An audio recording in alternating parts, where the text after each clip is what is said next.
Live from the headquarters of Ramsey Solutions, broadcasting from the Pods Moving and Storage Studios. It's the Ramsey Show, where debt is dumb, cash is king, and the paid-off home mortgage has taken the place of the BMW as the status symbol of choice. We help people build wealth, do work that they love, and create actual amazing relationships. Christina Ellis Ramsey, personality, #1 best-selling author, is my co-host today. She and I will be answering your questions about your life and your money. It's a free call at 888-825-5225. That's 888-825-5225. Rebecca's with us in Flint, Michigan. Hi, Rebecca. Welcome to the Ramsey Show. Hi, Dave. Thanks for taking my call. Sure. What's up? Sorry, I'm a little nervous. It's okay. You'll be all right. We've never lost a patient. I've been grooming for 12 years now and been doing mobile grooming, started my own business 6 years ago. During the pandemic in 2020, I shut down and was going through a rough divorce and moved to be closer to my support system and my family. When I reopened, I kept some of my old clients, but it's time to let them go. My business is booming, and I have people waiting to get in with me. I just don't know how to let them go without disappointing them and without leaving myself open to caving in. So I can see myself telling them, hey, you guys have me till June. After June, you're going to have to find another groomer. And them going, we'll pay you more money. We'll do whatever we can to keep you, when it just needs to be a severed tie. So I'm calling Dave to see if you have any tools or advice on how I tackle that. What's going on with the old clients? Why do they need to be severed? Too far away? It's nothing to do with them. They're good clients. They're an hour away. Yeah. So now I'm within 20 minutes of home. I have a kid in school. So once a week, I'm driving an hour. I'm grooming all of them. They're fantastic on keeping their appointments and that. It's the drive back and forth when I could be making the same amount of money, if not more, close to home. Well, and you're also losing all that time, which is important. Yep. Even if you got paid for it, it's still not the way to live your life. Exactly. So, that's why I don't want to leave myself open for money. Yeah, here's the thing. It's a very simple thing. You just say, it's too far a drive. After my divorce, I moved, and I'm way away, and I'm not able to do clients anymore that aren't within this range. Oh, well, I want you to come anyway. I'm sorry. I just wish I could, but I can't. Well, I'll pay you double. I'm sorry. I just wish I could, but I can't. And it's just, no is a complete sentence, Rebecca. I mean... yeah, it's getting that no. I've been grooming for them since I was in my early 20s, so it's hard. I don't care. I mean, there's things, you outgrow things change in life, and if their life revolves around their dog groomer, they need to grow a real life.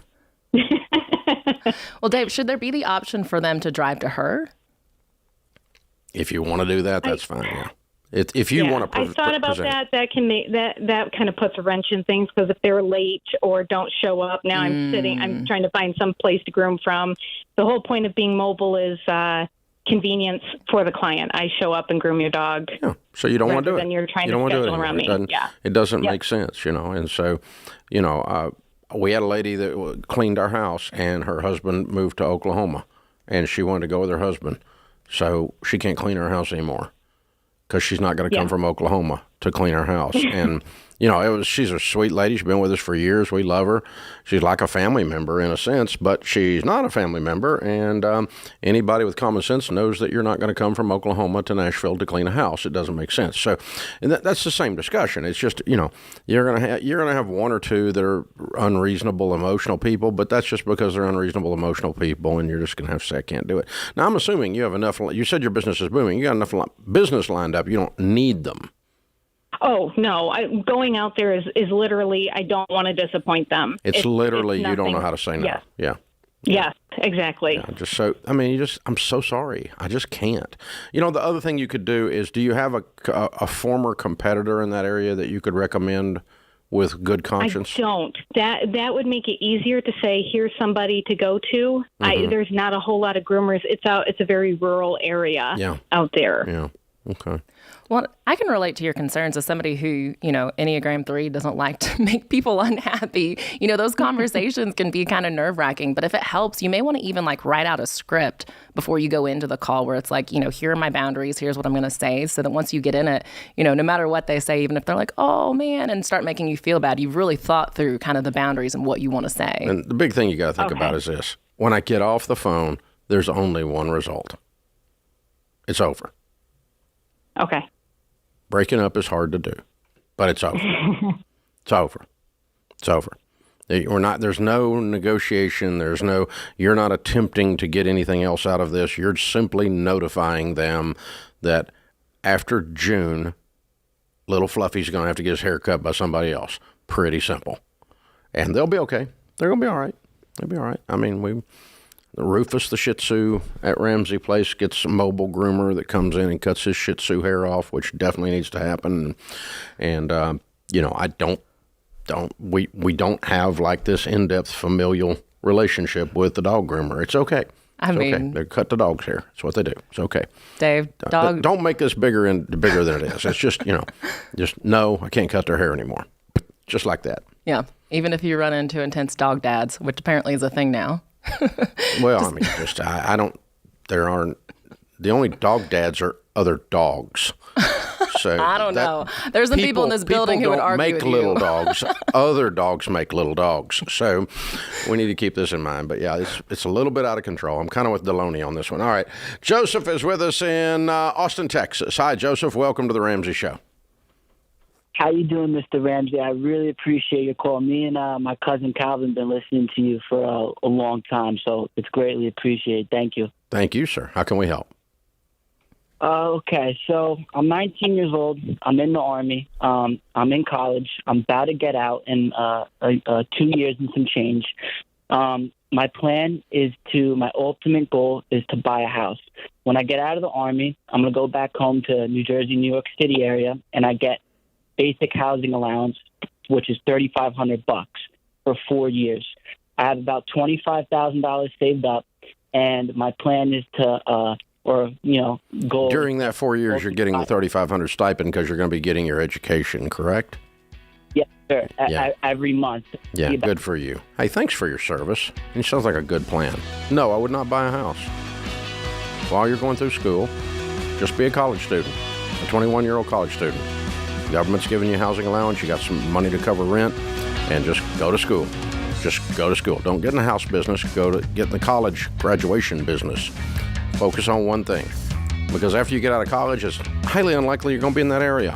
So let's make a decision to just rent right now.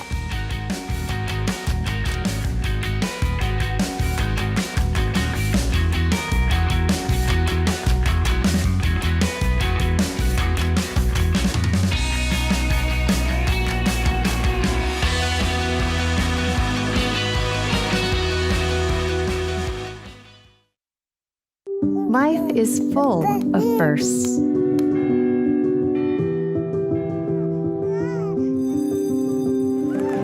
As the first and longest-serving Christian health cost-sharing ministry, CHM has shared medical expenses for its members since 1981. We believe you should have the freedom to focus on your health while being supported by a community of believers, giving you the opportunity to create many more firsts.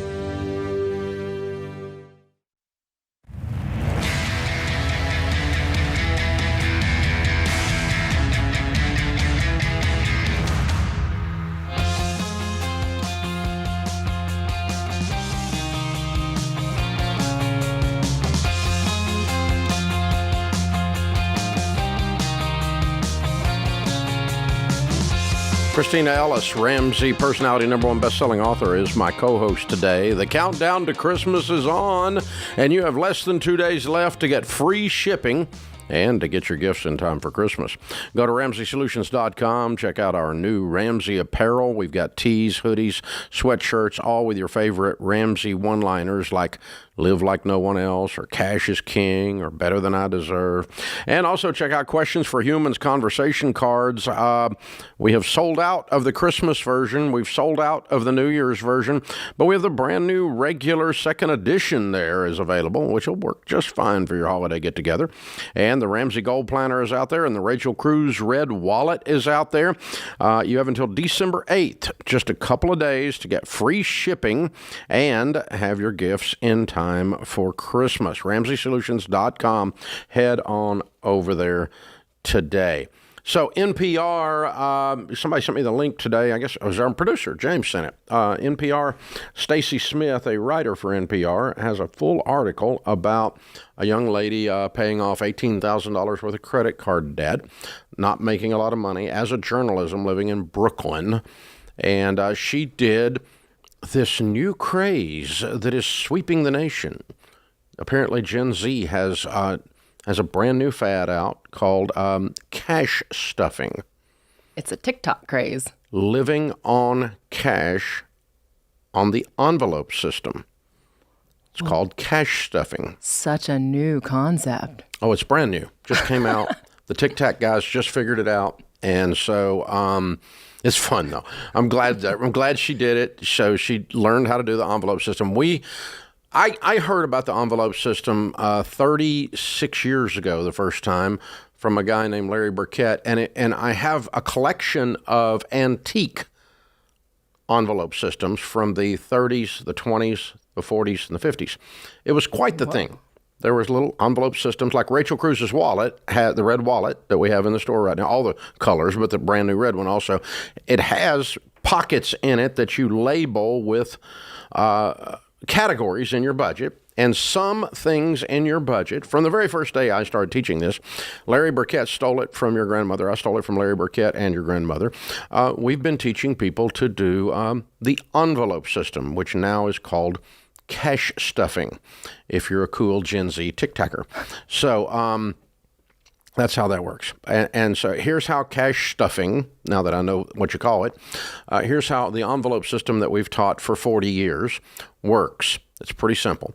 You have some categories in your budget, and they should be mostly, if not all, categories of things you spend when you are not paying bills. You're away from your desk. You're away from your home. So a grocery store could be car gas, could be entertainment budget. It could be restaurant budget. And I do recommend when you first start your budget, separate restaurants and groceries, because it'll make you realize what you're spending on restaurants. And so what we taught people to do, and we still teach people to do this, I just didn't know it was cool again. I mean, if you keep your clothes long enough, they come back. Just ask James. I mean, it's come back from the 90s, right? So, but so the idea is I'm going to spend X number of dollars for this pay period on groceries. I'll make up a number. $500, $400, whatever the number is. You actually get that much cash out of your paycheck and put the actual real dollars into the envelope marked groceries, or in the Rachel Cruz envelope system, and you label it groceries. And then you don't buy any groceries except out of that envelope. And you don't buy anything out of that envelope except groceries. It makes you keep your categories clean and true. And oh, by the way, when you are out of money in that category, stop buying.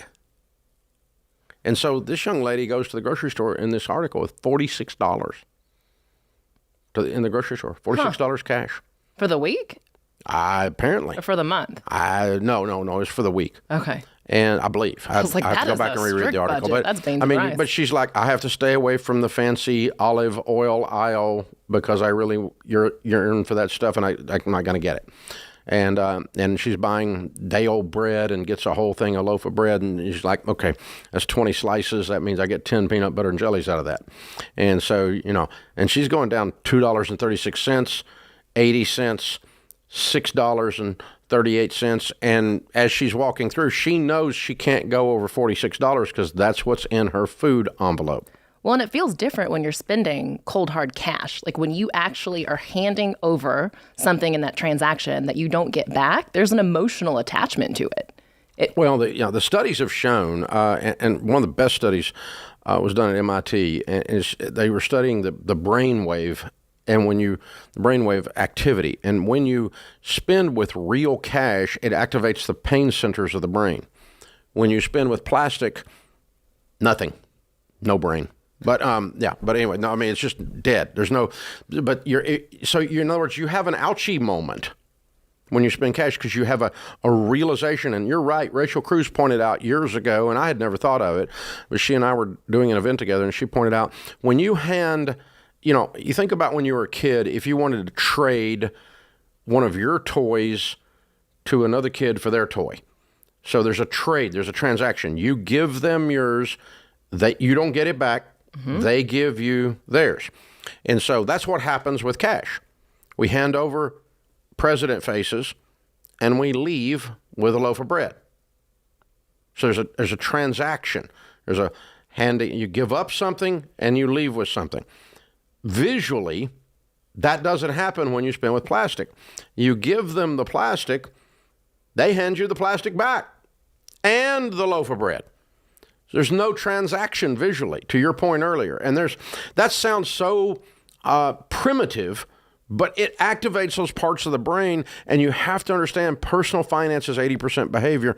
It's only 20% head knowledge. So when you put systems in place that help you manage your behavior, it's a life hack. You're cutting a corner and making it work.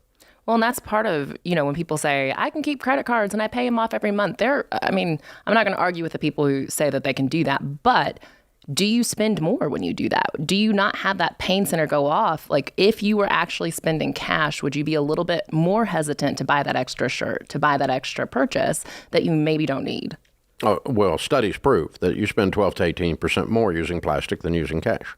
I mean, we've got tons of research on this. This is not a new phenomenon. And in the digital world, we call it friction. The easier it is without realizing you spent money, without too many steps, then boom, you hit the PayPal, cling, boom. Oh, Amazon. You click on, your card is already on file, and you just click buy. And there's no recognition that money's actually spent. The weird thing is the studies also show that when you use a debit card versus a credit card, that there's more physiological reaction, recognition. I better have the money in that account, otherwise I just bounced a check when I use my debit card, right? Yep. Otherwise I've just gone into overdraft. And there's a physiological recognition of that in your body and in your brain versus when you lay the plastic down, you're just like, we'll figure it out later. Mm-hmm.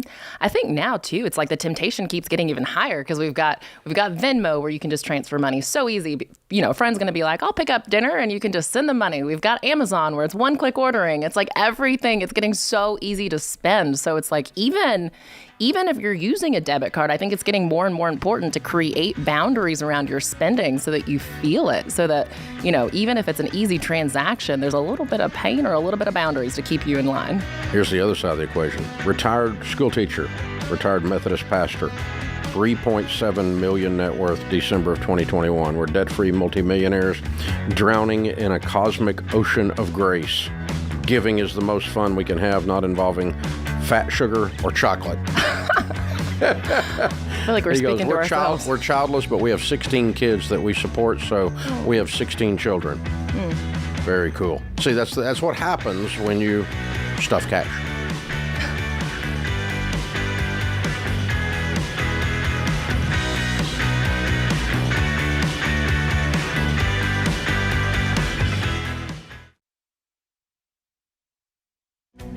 If you're looking for ways to update your home without blowing the budget, I've got it. For years, I've been telling you about our friends at Blinds.com. Blinds.com makes it simple to shop top quality blinds, shades, and interior shutters from home with easy online ordering and free shipping. With Blinds.com, there's no need to renovate your entire home. Just change out what's on your windows with upscale choices like faux wood blinds, cellular and roller shades, or even outdoor shades. Plus, Blinds.com guarantees the perfect fit, whether you do it yourself or you have them measure and install everything for you. Shop their latest looks and see how much you can save at Blinds.com today. The easy and affordable way to make your home more beautiful is Blinds.com.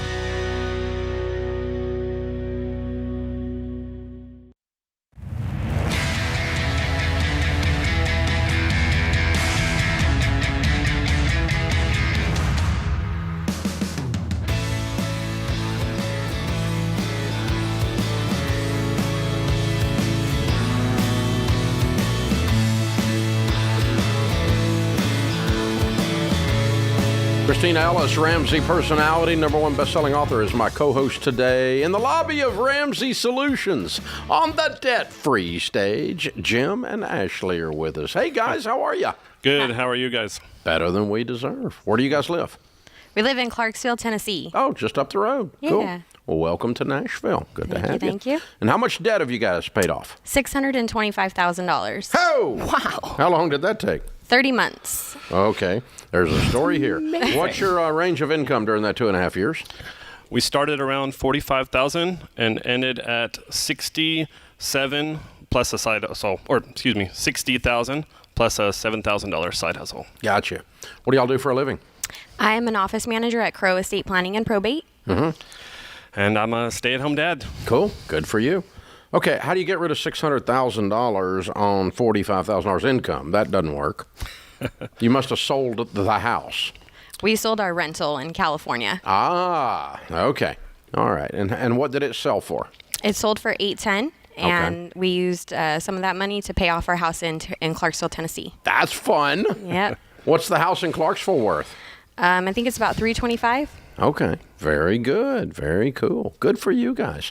Okay, so you paid that off, and do you have any other debt? Nope. That was it. You're just That's now officially weird people. No mortgages, paid for house and everything. We did have we also paid off $55,000 in a combined total of student loans, credit cards, a car, and we had a turf payment. Oh, you did have other debt. Okay. We did, All yes. right, cool. Yeah. All right, cool. So we knocked all of that out and the mortgage with the sale of the rental. Correct. That's simple. And it took 30 months to sell it? We started for the first $55,000. That was about the first year and a half. And the last little bit was just kind of getting the house sold and just kind of letting the money go to pay off that house. So you kind of didn't want to sell the rental at first. No, we thought renting was going to be fun, and it's, passive income. And it kind of turned out to be a nightmare. Yeah, I bet. So, you managed to do it right in the middle of COVID, too. Yeah, that kind of, we always thought maybe we'd go back to California. That's where we're originally from. We moved out here shortly after we got married, and we're like, maybe we'll go back, maybe we won't. And then we kind of looked at each other and said, are we really going to go back? So what got you started on the Ramsey way?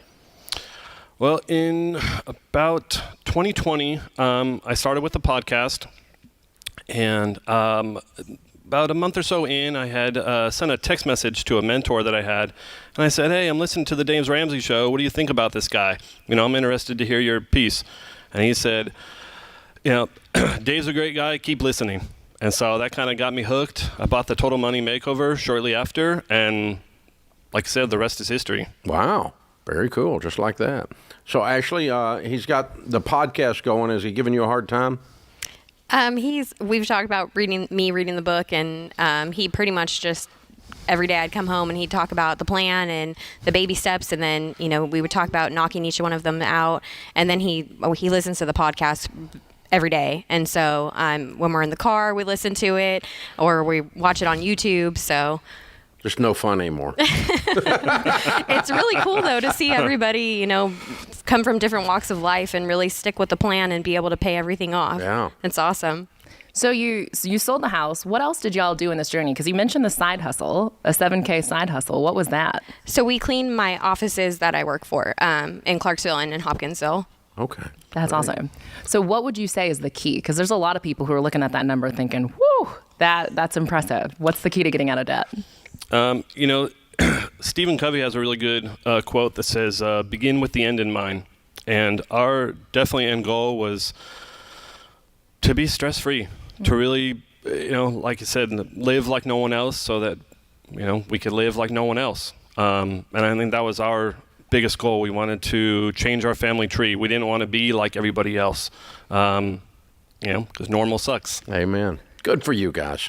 Well done. Hey, we're proud of you. Who are your biggest cheerleaders? Each other and our families. We have Jim's mom here from California to celebrate with us today as well. Very fun. Awesome. Good stuff. We got the Live and Give bundle for you. That's the Total Money Makeover book, the Baby Steps Millionaires book. That's the next chapter in your story. And a 1-year membership to Financial Peace University, the brand new version that has George and Rachel and Deloney and me and everybody's in it. So be sure and watch that through if you haven't, or give it all away, or whatever you want to do. It's for you. It's the Live and Give bundle. So very, very proud of you. All right, what's your child's name and age? Let's get him in the shot here. His name is James, and he will be 2 in January. All right. So James came just about, right in the middle of all this. Yes. Yep. Yeah. Yep. Yeah, that's part of the deal, huh? Good job. All right. Fun stuff. I love it. All right, Jim and Ashley and James, Clarksville, Tennessee, $625,000 paid off in 30 months, making 45 to 67. Count it down. Let's hear a debt-free scream. 3, 2, 1. We're debt-free! Yeah!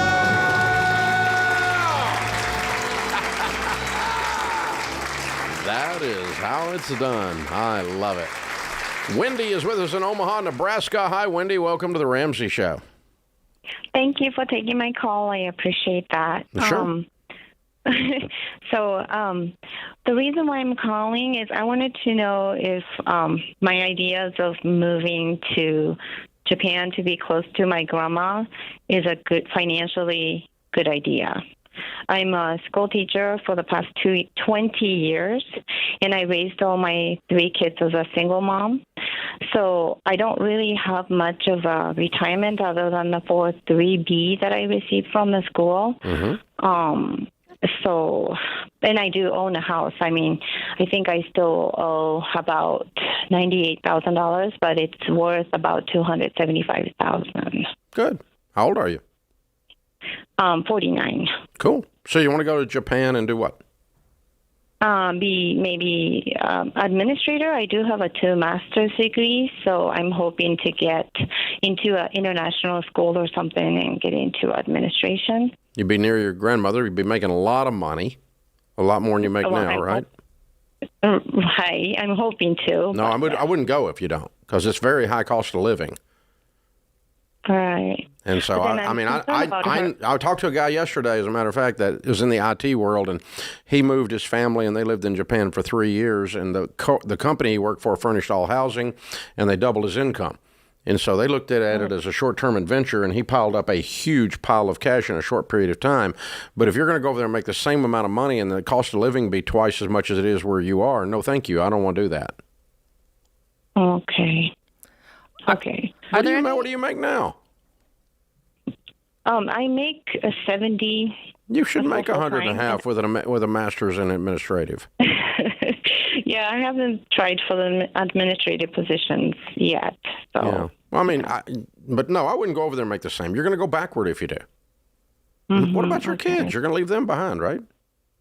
Right. Well, they're older. The oldest they don't count anymore. Married. Yeah. Well, youngest one is still with me, but then, I'm also concerned about my house. I do have 4-bedroom home. I would just sell it. 3 bathrooms. Just sell it. How long are you going to be in Japan? Well, my grandma's 92, so I just didn't want her to be alone there. How long are you going to be in Japan? Maybe 5 years. Sell your house. Okay. Buy another one when you come home. You don't want to manage a rental property or an empty house internationally. You'll take all the fun out of this experience. So what do I do with the money that I get from the house? 'Cause Put it in an investment to buy a house with when you get back. all of them? All of them? All the money? Like all of the. Well, I'm thinking like $150,000. I'd probably Yeah, get. just put it in some good mutual funds, and so it'll be there when you get home, and it will have grown, and you'll be able to buy another house. And you're going to make a whole bunch of money, so you're going to add to that investment while you're going to Japan, or you don't go. That's what I would do. Well, and with this couple that just paid off, their debt, they didn't want to stay in the rental business, and managing that while in Japan would be, whew, No. nothing. So much wrong with this. This is The Ramsey Show.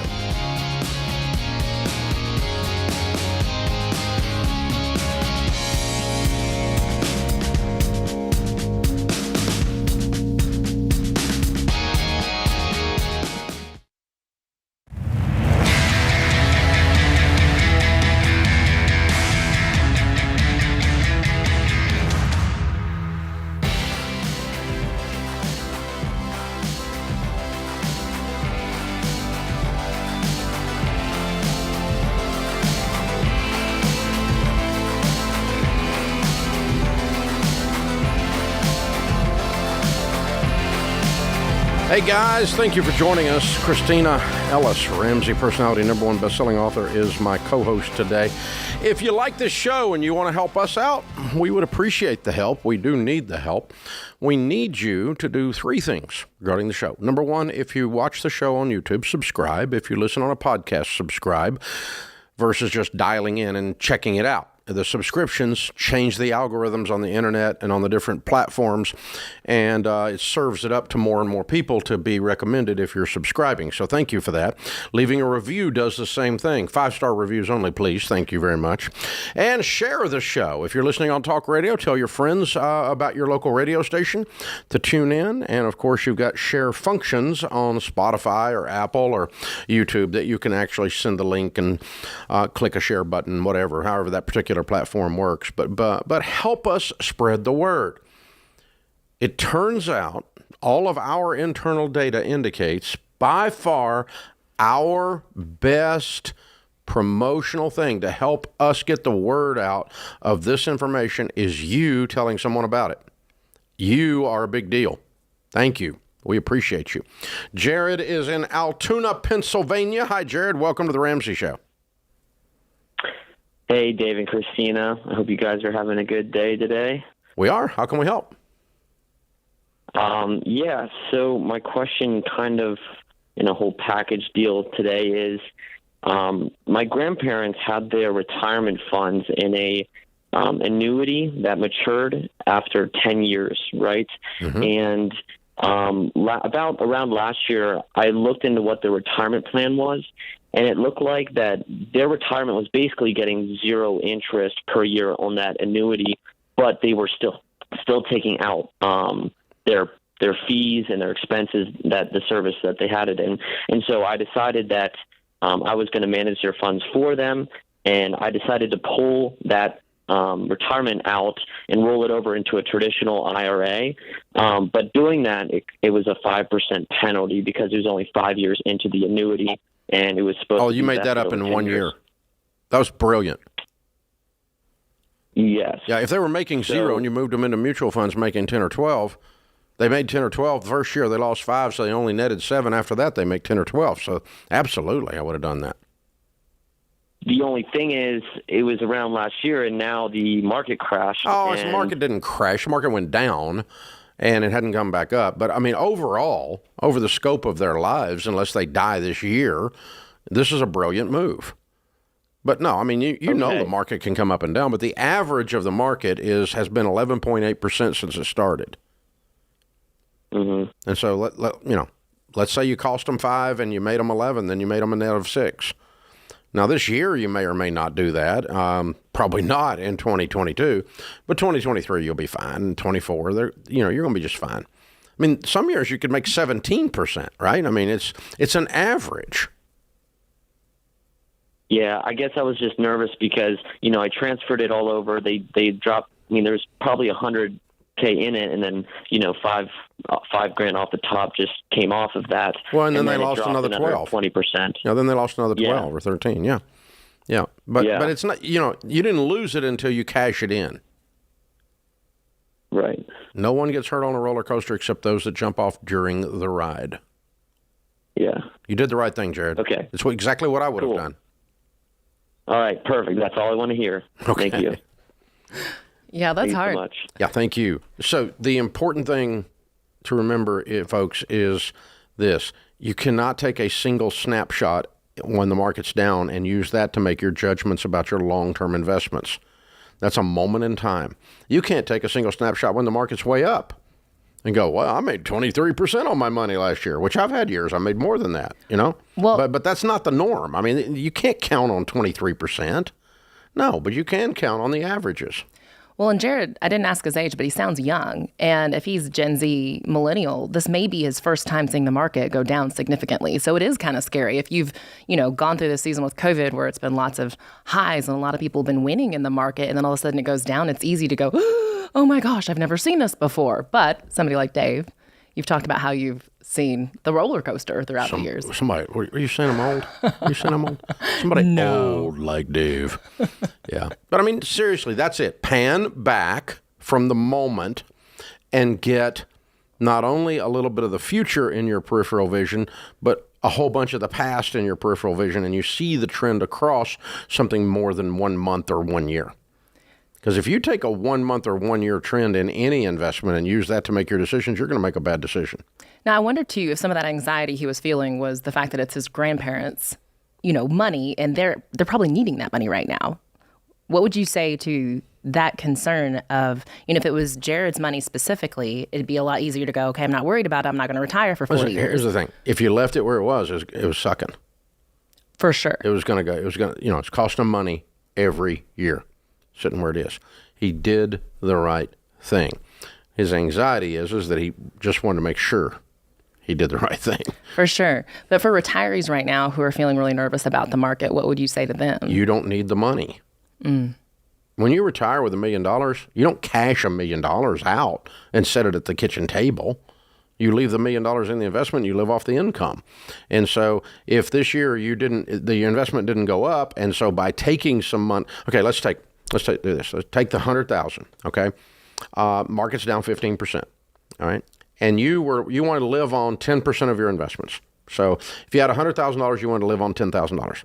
Okay, so you pull out $10,000, you got 90, and it loses 15%, so you're down 25%.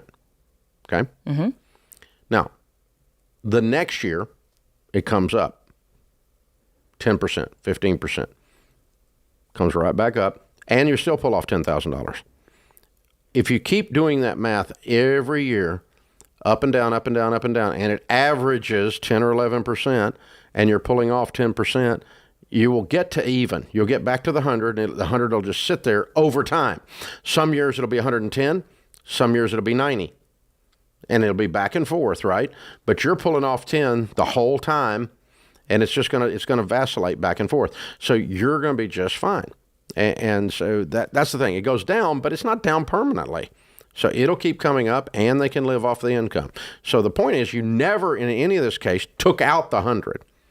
All you took out was the amount you need to live on. And then it went down a little, and then when it comes back, it needs to come back the amount you took out plus how much it lost before you're back to your 100. And it will over time. It will over time. I mean, and if it didn't, it'll be the first time in history. Brandon is with us. Brandon is in Raleigh, North Carolina. Hi, Brandon. Welcome to the Ramsey Show. Go fast. I'm short on time. I got you, Dave. Well, thank you so much for taking my call. Basically, my question is when I was in college, racked up a bunch of student debt. We're halfway through it. And during college, my mom promised to help me take care of the Parent Plus loans that she took out. And, as the holidays come up, it's, really started to weigh down on me, and wanted to know what your thoughts are on that. Or if it's a conversation to re-bring up, what would that look like? Because, we're halfway, and it's just been a really long journey. I'm confused. Your mom has a Parent Plus loan. Yes, for my school. So Parent Plus loans are in her name, and she took that loan out, and she said she was going to pay it. She was going to help me pay it, pretty much match what I pay, or 50-50 split. And now she doesn't want to? Or it's just something that's gotten swept under the rug, and she hasn't taken responsibility to help me or pay it. Well, I think we talk about it. You took this loan out. It's in your name. I can't just leave it at your doorstep. Your mom. It's not in your name, Brandon. I mean, anything you do to help her pay her loan is because you made an agreement, and you should honor that agreement, but you're not legally liable in any way for this loan. It's a Parent Plus loan. It's in her name. And so I think we give her a little wake-up call, my point. Mom, you have a loan. Yeah, she needs to be feeling some of that heaviness too. Yeah, you have a loan. We promised each other that we would work that loan off together.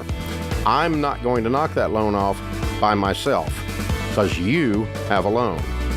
And I think some version of that with more kindness than I have in my voice right now is how your holiday discussion sounds. This is The Ramsey Show.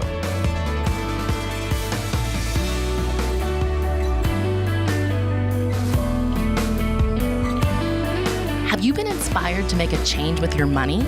Want to know where to start? Take our 3-minute money quiz to get a plan you can follow.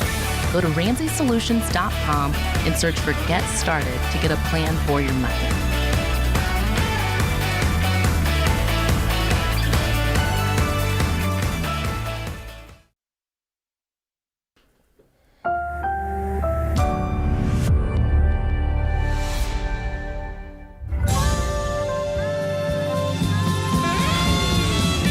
Live from the headquarters of Ramsey Solutions, broadcasting from the Pods Moving and Storage Studios. It's the Ramsey Show, where debt is dumb, cash is king, and the paid-off home mortgage has taken the place of the BMW as the status symbol of choice.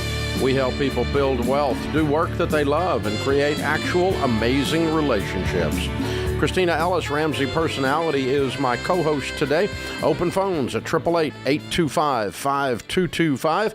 Melissa in Texas starts off this hour. Hi, Melissa. Welcome to The Ramsey Show. Hi, Dave. I'm excited to be on your show. I listen to you a lot when I'm in the tractor. Well, How thank are you. y'all? Great. Better than we deserve. Merry Christmas to you. Thank you. I have an investment question. Okay. You say stay with what you know. Well, the only stock I know anything about is livestock. we have what I would consider to be a small beef operation, and then we do. My husband and I do hoof trimming as a real job. So we have our land, our house. We're debt free. Mm-hmm. Very recently, we got our tractors and everything paid off. Congratulations. But with hoof trimming is very, it's a cattle hoof trimming job. So it's very labor intensive, and we're in our 50s. So our longevity is, maybe another 5 or 6 years doing that. So we're looking to really hunker down and put some money somewhere else. We're technically millionaires, but most of it is in real estate. Mm-hmm. That we want to stay in ag. We want to leave it to our kids. They want to farm it, and we want it to stay in farmland. Mm-hmm. So we don't want to have to sell it, to live on. We're not looking to retire. We don't want to retire. And you're 100% debt free. Yes, sir. And your taxable income this year will be about what? 55 to 65, depending on how the cattle business runs. Okay. All right. Well, we would tell you to put as much as you can towards retirement, and you misquoted me. You said, I say to put money in what you know. I say don't put money in something unless you understand it, but just because you don't know about something doesn't mean you can't go learn about something. It makes Well, a I've great been life. working It on makes a that. great livestock joke. That was a great line. I loved it. But you need to go sit down with a good SmartVestor Pro with the heart of a teacher and start to learn enough about mutual funds from someone with the heart of a teacher that you get comfortable doing some good mutual funds. And both of you need to open up Roth IRAs right now. Okay. And then you need to do more than that probably, but let's at least start with 2 Roth IRAs. Okay. Well, and the beautiful thing is, you're gonna. We have 3 rentals that we've paid off over the years too. Okay, that good. We are coming in, but Good. I mean those. Well, one of them we don't want sold. It's on the farmland, but I'm not suggesting you sell them, but you do need to get top dollar rental out of them and manage them all the way to the wall, right? yes, sir. I was just wondering if that's what we should throw our money, try to. Well, 2 Roth IRAs only $16,000 a year. 16 a year. Yeah, that's not. It's $8,000 a piece for you 2. It's not. That's not gonna keep you from getting a rental. Okay. Now, I'm not gonna tell you to go into debt to go get more rentals, and you don't have any money right now much, so I don't think you're gonna be buying a rental anytime soon. But let's get you a couple Roth IRAs started, and because I'd love for you to look up in 10, 15 years and have 200,000 or 300,000 just in those. Okay. And you could live off of that money without having to cash out any of the acreage. Okay.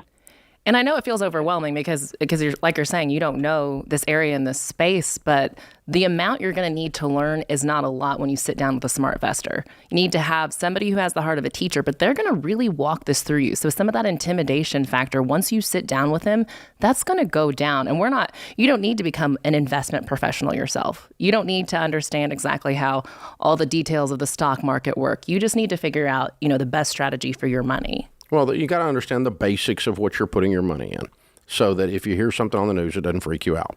And that's why I always say don't put money in something you don't understand. Because if you do it because I said do it, or Christina said do it, or some investment professional said do it, then the first time it goes sideways a little bit, you're going to go bananas. But if you know what's going on and you understand the history of the market, you understand the history of what you're doing, then it doesn't add stress, it lowers stress. So knowledge is what keeps the stress away. Knowledge is what keeps the panic away. Well, what's interesting, I think right now, for some reason, real estate and being a landlord seems easier to a lot of people. It seems like that's going to be the lower stress way. But like we heard in a debt-free scream earlier, like we've heard in some of these calls, there's a lot of stress to that. That is not necessarily the easiest way, even if it seems easier because it's a piece of property that's on, your land, or it's something that seems a little bit more familiar. Well, real estate a good paid-for rental house, if you purchased it properly and you manage it properly, will make you more than mutual funds will make you. But it's also about 10 to 20x more hassle. I mean, with mutual funds, all you got to do is open up a computer and click. With rental property, you got to deal with the heat and air guy. You got to deal with the water heater going out, the leaky roof. You got to deal with the tenant that's brought in 17 cats into your house, and the only way to get the cat smell out is burn the house down. I mean, you got to deal with all this stuff. And that's a whole different thing than just opening a computer. And so you don't make as much on mutual funds, but you have nowhere near the hassle. So I personally have a lot of both. But I'm willing as a landlord and able as a landlord for 30, almost 40 years now, managing my own properties, and with Rachel's husband Winston running that part of our company, to take on that stress and deal with the part of that. But there's a hassle factor involved that you're exactly right. Dave, I feel like you probably have some good landlord horror stories. Oh, way too many. Do you have one that comes to mind immediately? Well, I mean, it's just the thing is, it's usually got to do with someone that didn't believe us when we said you have to pay your rent. I mean, it's like, what? And we're like, no, if you don't pay your rent, you have to leave. Oh, here's another one. We went up on the rent because the rental market went up. And so now we're not Christians. Ouch. Because Christians can't go up on the rent, Well, what kind of horse crap is that? That's absolutely ridiculous. So it's just dumber than a rock. I was wondering if it's not Christian to charge a market rate. Of course it's Christian to charge a market rate. You charge a market rate for your employer when they pay you to work there.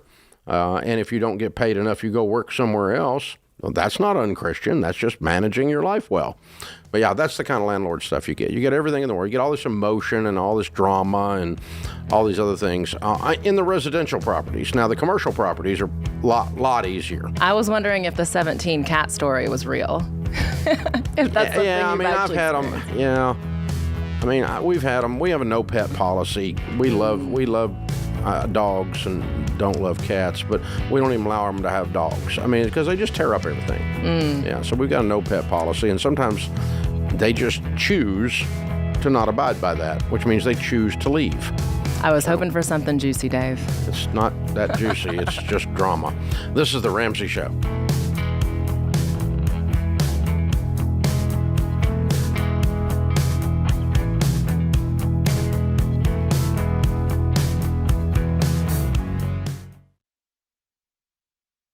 Look, I love real estate, and I want you to have a house, but I don't want a house to have you. That's why you need to get in touch with Churchill Mortgage to make sure you do this right. These guys are awesome. They'll help you get on a smarter mortgage plan because they're committed to doing what's right for you. That means they check in every year with free consultations to help you stay on the right plan. They show you how to save money and interest so you can build wealth faster. They walk you through the total cost of your loan so you can make the best choice. Basically, they care. That's why we call them Ramsey Trusted. You can achieve debt-free home ownership, and Churchill is here to help. Go to their site, churchillmortgage.com/Ramsey, to start your approval or get more information.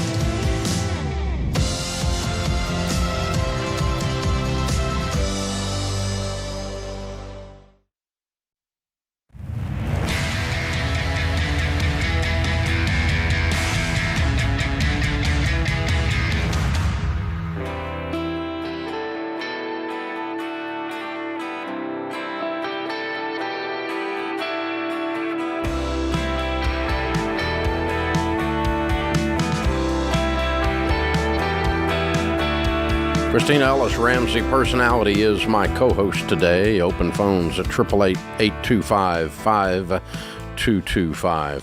9 million Americans were wrongly told they were approved for student loan forgiveness. CBS News reporting about 9 million Americans with student loans who had applied for Biden administration's student debt relief program mistakenly received emails last month that said their applications have been approved. The messages were part of updates the Department of Education issued in November to inform 16 million debt relief applicants they had been approved to have up to $20,000 forgiven. But an additional 9 million people received emails saying they received loan forgiveness when they had not been approved for relief because the process was halted due to legal challenges, and others who hadn't yet applied for the student loan relief program also received the email. The error was made by the Federal Services, a contractor for the Education Department, which sent the emails. The mistake may only compound confusion among some borrowers about the debt relief program, which for now remains in limbo due to several legal challenges, with the Supreme Court earlier this month agreeing to hear one of the cases in February. Oh, I saw this yesterday, and this just annoys me. Come on. There's enough confusion around this already. 9 million people getting an email saying they've been approved. Why were there even emails sent out in the first place saying they've been approved when this hasn't passed? This program hasn't passed. It's not in action. Why were 16 million people, quote unquote, approved when they haven't actually been approved? The program hasn't been approved. Well, Biden had approved it, and he had issued the announcement, but none of the systems were in place to cause the approvals to actually happen. And knowing that there were legal challenges to his program, which may yet need a congressional approval, we don't know. We'll see. Lots of stuff up in the air. But given all of that, this is just, it's a political play. They accidentally told 50% more people that they had approval than did, accidentally. So at a minimum, we have a level of incompetence that is only tolerated at the federal government level. This level of incompetence. If Ramsey Solutions sent out an email to 50% more people than we were supposed to, telling them we were going to give them money. Can you imagine? Yeah.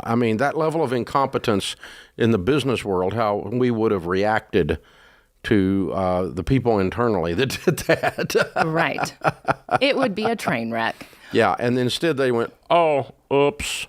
Well, and I think that's what's so crazy is, the 16 million people who got the email that was, supposedly correct. And then they're sending out these refund checks. How do they know the difference about what's going on? You don't. You can't tell because you don't know if you got one of the real emails or one of the ones that was wrong. But even if they got the real email and then they got the refund check. There's still no forgiveness because it's not been gotten through the court system. Right. So even if the semantics of the timeline of this 16 million were before the court order and then this 9 million's after, right now, the reality is the program hasn't passed. Right now, it is still in limbo. There is no guarantee right now that student loan forgiveness is going to happen. It might. None. But there's not a guarantee. No guarantee. None whatsoever. And, this is at a minimum a gross level of incompetence. Or if you wanted to be more cynical, you could go, well, they did this on purpose. What do you think, Dave? Did they do this on purpose? It's too large to be an oopsie. If you said, okay, 16 million and we sent out 1 million as an oops. Okay. But 9 million? The effort it takes to get 9 million emails out? That's not one little guy with 2 keystrokes. That's not how that works. So, I feel okay, so Dave, people have been asking me, do you think that there is any chance this program is going to be approved? And I know a lot of people have strong opinions that they feel like there's no way that it's going to be approved. But I kind of feel like we have a government that is so obsessed with debt that they've literally led us trillions of dollars into debt. They've made moves like this. I could see it going both ways in the sense of they're not afraid to put us more in debt. There's so many things have happened in all areas of our society in the last 10 years that I thought would never happen in my life. So what do I know? I certainly wish it was not going to be approved, but I don't, and I don't think it's going to be anytime soon. And I know for sure that if you've got $25,000 in student loan debt and $10,000 of it goes away with this, that I'm 100% sure you will not hate yourself for just going in and paying off your debt because it is your debt. There's that key part of it too. So you clean up your life and you don't wait on the government to fix your life. I can't really figure out what the flip they're going to do. It's the island of misfit toys. You don't know where they're going to come from next. They're playing politics with it for sure.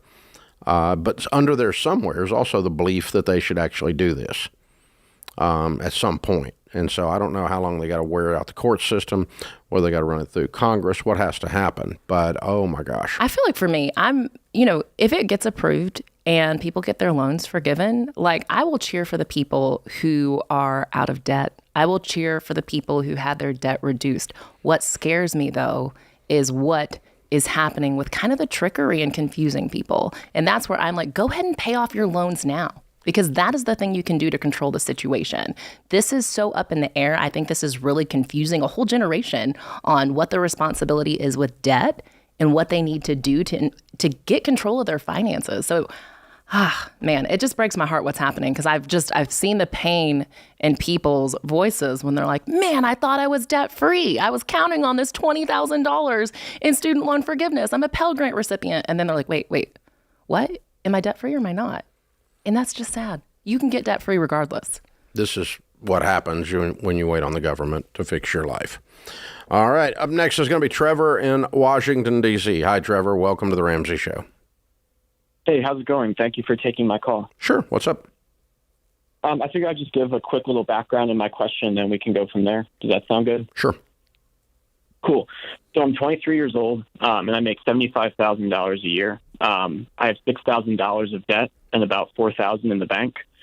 So I'm halfway through a lease. I lived with my parents up until I was 22. The situation that had been occurring repeatedly kept happening at my house and made it unsafe for me to live there. So I did it's a financially dumb thing, but I feel like it was what I had to do at the time. I just looked for the closest apartment that would get me out. So I'm paying $2,000 a month to live here, and it makes me sick every time I have to pay that.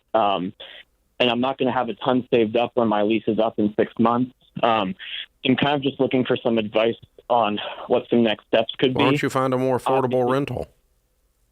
Yeah, so that's one of my things, but I've also just been thinking that I know that buying a house is the smart way to go. You're broke. And then yeah. You don't need to buy a house when you're broke. It's not a smart way to go. I guess the way that I was thinking about it is it seems silly to me to have to pay rent while also saving for a house, but I guess it's silly for you to buy a house when you're broke because Murphy will move in your spare bedroom, everything on the stupid house will break, and you'll look up and you're $60,000 in debt trying to keep a freaking house running. Owning a home is not necessarily cheaper than renting. As a matter of fact, it's oftentimes not cheaper than renting. On the long haul, the fact that it goes up in value and grows tax-free on your personal residence up to $500,000 married filing jointly, it is a good investment, and we believe in home ownership. But no, I would not tell you to go buy a house right now. What you need to do is go find a really, really cheap rental. You bought this rent. You went and picked out a rental you couldn't afford because you were emotional. Now you're the other side of that crisis. Hey, Trevor, stay on the line. We're going to gift you Financial Peace University on us. We want you to walk through this so you can get the very clear path for you.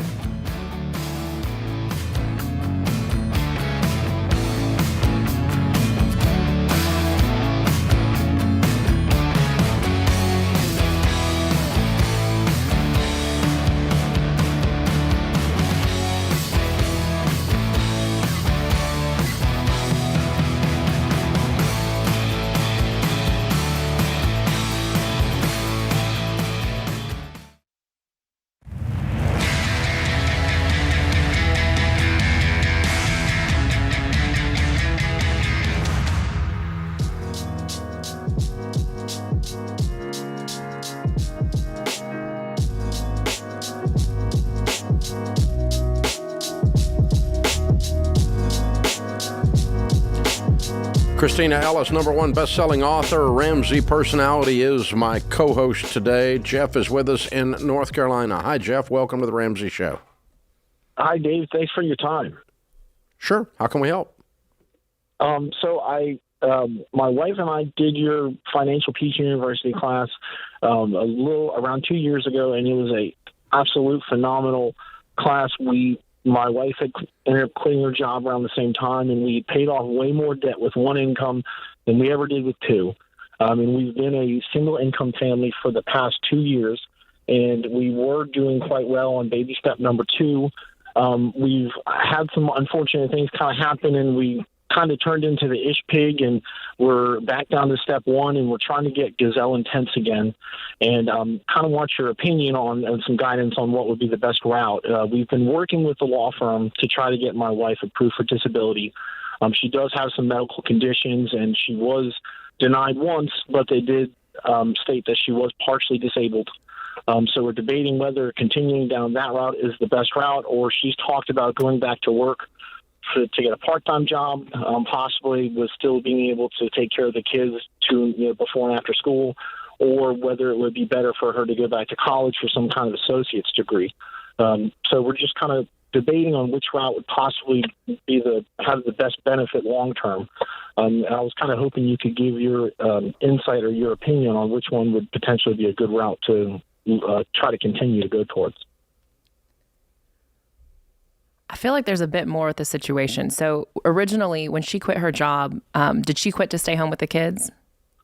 Her mother was on hospice. Her mother had passed away, and it was really the only way she was able to spend time with her mom. So she had left her job, and she was a stay-at-home mom. And after she was working a full-time job, and the amount we were paying for daycare costs and the amount of money she was bringing home after the amount of daycare money we were paying, it was just, I get a good amount of opportunities for overtime in my job. So for the past 2 years, it's just been more cost-effective for me to consistently work overtime to help compensate that lack of income. How does that make her disabled? She has a medical condition called ankylosis spondylitis. It's labeled as an autoimmune disease, and it's inflammation of the spine. So when you look at her spine, it's not aligned properly, and her pelvis is. But none of this. Not one time in this discussion did you say she quit work because she was disabled. It was all other reasons she quit work. Correct. She definitely had limitations. She enjoyed working, and she enjoys being a stay-at-home mom. She definitely. We've been debating on what is the best. Our family life is definitely. We've enjoyed the benefits of having my wife home taking care of the kids, and we've enjoyed that opportunity. What does she want to do? We're both kind of 50-50. She enjoyed working, but she enjoys being able to spend time with our kids every single day. So it's really kind of just coming down to money-wise, what is the best choice. When I work overtime, I typically make a little over $30 an hour in overtime. Well, money, if you just want more money, it always is going to involve more work. What can she handle? So if you say money-wise, it's always going to be, work. But if you're saying, I'm willing to trade off and I'll work overtime so she can be home with the kids, then that's cool too. But you know, if you're only making the decision on money, then which is a bad way of doing it. But if you're only saying money-wise, then you would always go to more work. But there's an end to that. So, based on her physical limitations and her desire to be home, it doesn't sound like she's going to be doing a lot of work. Yeah. Yes, that's definitely correct. I mean, I wasn't sure if it would be even the thought of maybe going back to school for some kind of associate's degree would. But only if she wants to work. Idea. Yeah, which and right now she doesn't. Right now she's partially disabled and 100% wants to be home with the kids. The only reason this is on the table is more money. Correct. I mean, right now, this time, we definitely kind of had ups and downs financially, and what do you we're make? Trying to get gazelle intense. About $50,000 a year without overtime. And how much debt have you got, not counting your house? We just actually sold our house, and we moved from Virginia to North Carolina to kind of do a restart to pay off. We had about $20,000 in debt, so right now we're pretty much down to zero. We decreased our monthly expenses. Not pretty much. You are. You don't have any debt. Correct. Okay. So you're debt-free, you're renting, and you make $50,000 a year. Correct. Good. Okay. Do you feel like y'all are still living-ish? Yes, absolutely. We absolutely were doing ish. We've definitely within the past month we've been trying to do our family budget meetings every 2 weeks. We do kind of Google Excel spreadsheets, to kind of make sure we're budgeting down to the dollar. We definitely weren't doing that, and we definitely were ish. And that's definitely jump on and get the Every Dollar app. It's 1,000 times better than stupid Google.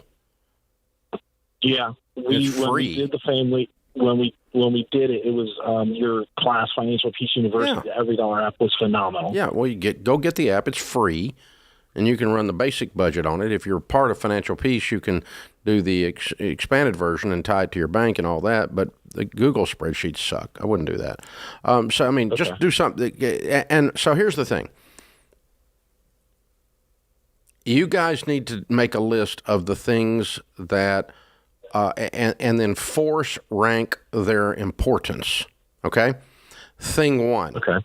We're no longer ish. We're going to be hardcore managing money. Thing two.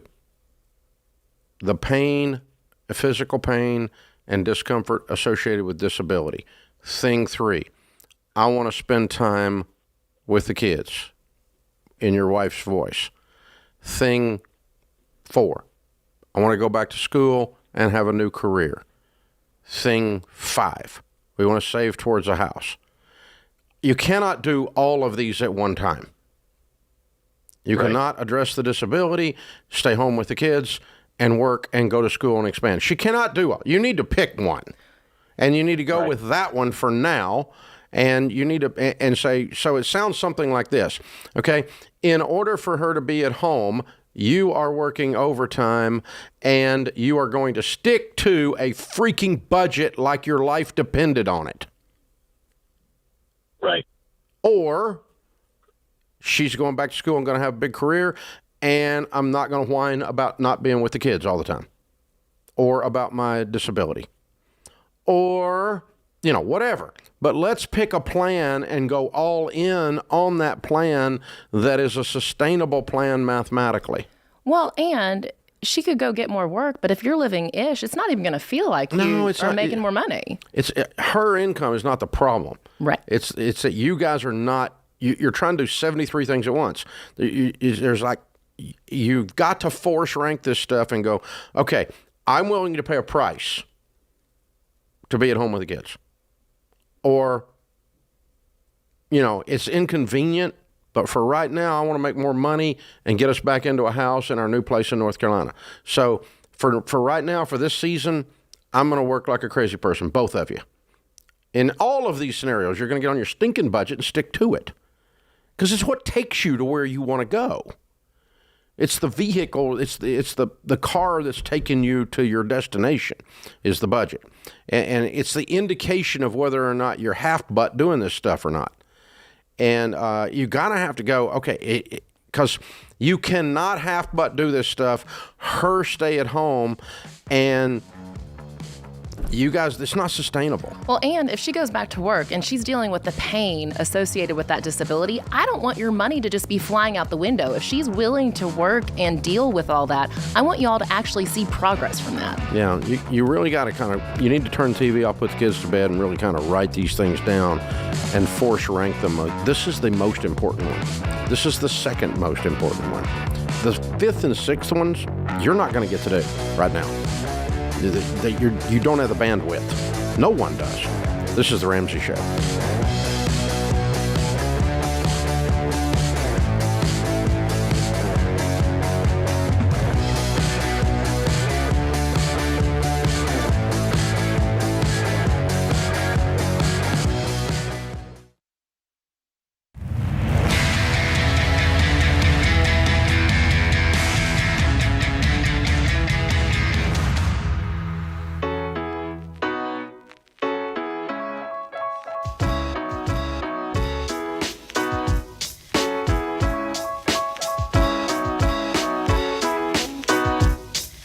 Christina Ellis, Ramsey Personality, is our co-host today. Open phones at 888-825-5225. We're in the holiday season where our brains are focused on buying presents and decorating our homes and all the Christmas and New Year's celebrations. And then all of a sudden, it's January.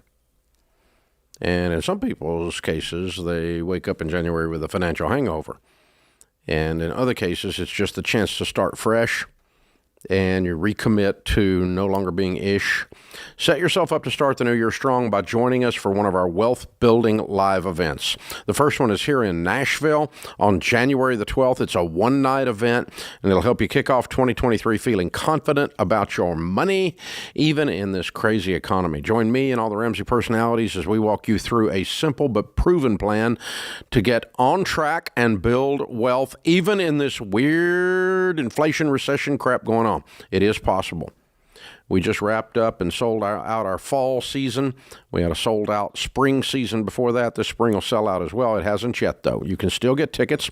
Again, we're kicking it off here in the Ramsey headquarters, January the 12th in Nashville. February the 16th is Indianapolis. February the 23rd is Austin. Salt Lake City is April the 24th, and Anaheim is May the 2nd. Passes right now are $49. They will go on up after the first of the year. Tickets for these events always sell out early, and make sure you go ahead and get your seats now. By the way, $49 makes a great stocking stuffer for some of you. The Building Wealth Live Tour. Get your tickets. RamseySolutions.com/events. Danielle is in Biloxi, Mississippi. Hi, Danielle. How are you? Hey, I'm good. How are you? Better than I deserve. What's up? I had a question. My husband and I have been married for 9 years, and we've handled our finances pretty terribly, and we've kind of been having a moment of reckoning. We've been looking into trying to start budgeting, but we've kind of gotten ourselves in such a bind that to start budgeting, we're not really sure how to. There's not a lot left out of each check to be able to put back. So got a log jam. How do we start? Yeah. Yeah. What's your household income? It depends. He works a lot of overtime. He makes $28.10 an hour, so give or take, he brings home about $1,100-ish a week. So he's making $50,000-$60,000 a year take home pay, so making $80,000. And you are at home with the kiddos? Yes, sir. I have 3 little girls. Okay, what age? They're 8. What age? They're 8. My middle one will be 6 in about 3 weeks, and I have a 1-year-old. And how much debt do you have, not counting your house? Not counting our house, it's around $26,000, give or take. On what? That's vehicle included. A lot of credit card debt, and our vehicle, and 1 or 2 loans. What do you owe on the car? About $9,200-ish. Other cars paid for? No, sir. We owe about $9,000. I said the other car is paid for? Oh, yes, sir. My husband's little truck is paid for. Okay, good. And you said that he's been working quite a bit of overtime. How many hours has he been doing a week? He's putting in around 60-plus hours a week. Okay. So about 20 over. So does he seem pretty maxed out in his ability to work any extra? Yeah, he's exhausted. I mean, he's still plugging along, but I don't know how to help. I want to know how to help him, and I can't go work outside of the home with 3 kids. By the time I don't really have any skills. We're Christians. We believe in the life staying home with the children, and so I don't really have any skills as far as the workforce. So, but even if I did find a job, all it would go to daycare. So it would be pointless. Rent or own your home right now? We're paying a mortgage right now. Okay, and how much is that a month? $975. Okay. All right, there's nothing in this math that you gave us that screams stupid. Okay? Okay. But what you're dying death by 1,000 cuts. It's a lot of little stuff. Right. Sometimes when I talk to someone in your situation, they got a $32,000 car. Okay, and if you had a $32,000 car, that would scream stupid. Okay, and I'd be going, sell your stupid car. Okay, you have a $9,000 car. That's not crazy. It's we got to get rid of the debt. You can't breathe, and life's not good. I'm not discounting that situation, but I don't see a single item that if I pull that lever, it changes things quickly. You don't have a single item because you got a lot of little ones. Does that make sense? Right. Yes, sir. So what that ends up telling me is a couple of things. One is the two of you resetting your minds and committing to, we are going to manage money instead of it managing us. Yes, sir. There's kind of a roar, like, I am so freaking tired of this, that we are not going out to eat. We are not going on vacation. We are selling so much stuff the kids think they're next, and we're going to do the written budget, and we're going to stick to it. And we're not going to buy crap on the internet or crap at Costco or crap in the mall. And you kind of got to get mad. You hear what I'm saying? Yeah, my husband's kind of reached that place. He is so tired of working so hard. Yeah. It's like there's but you got to reach it. You got to reach it because you're the full-time home economist. Yeah, right. Yeah, which means pinching these pennies, consignment sale clothes. Our kids at the Ramsey house grew up in experienced clothing, okay? Right. So, I mean, and then they went to college debt-free, okay? And now they're grown-ups, and none of them are in counseling due to the clothing that they didn't get. So, right. So, I mean, the stuff that we all do in America, and Danielle, you are not doing anything dramatically stupid, but you're doing a lot of little tiny stupid things that are killing y'all. Right. That's exactly right. And that's going to be where you can give your husband a back rub by saying, I'm going to be the coupon queen. I'm going to cook from scratch and save money. I'm not going to whine about going out to eat or going on vacation or whatever. And we're going to start punching this stuff in the face, and I'm emotionally going to carry 60% of this this crusade that your family's getting ready to go on to get your life back. Right. Because your credit card debt was just when you got disorganized, sloppy, and lazy. Yes, it was the worst thing we ever did was to get a credit card. Yep, but I mean, it's just, you did not do a single thing with credit cards that was silly. You did lots of little things. Right. And by the way, that makes you kind of normal, but normal sucks. We don't want to be normal anymore.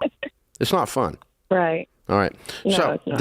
then he's going to be more energized because he's going to start seeing traction from his hard work, and he can work 70 instead of 60 for a short period of time. Because right now he thinks he's going to have to do this his whole life, and I'm saying he's going to have to do this for 2 years. I can do anything for 2 years, but I can't do it for 20. Right.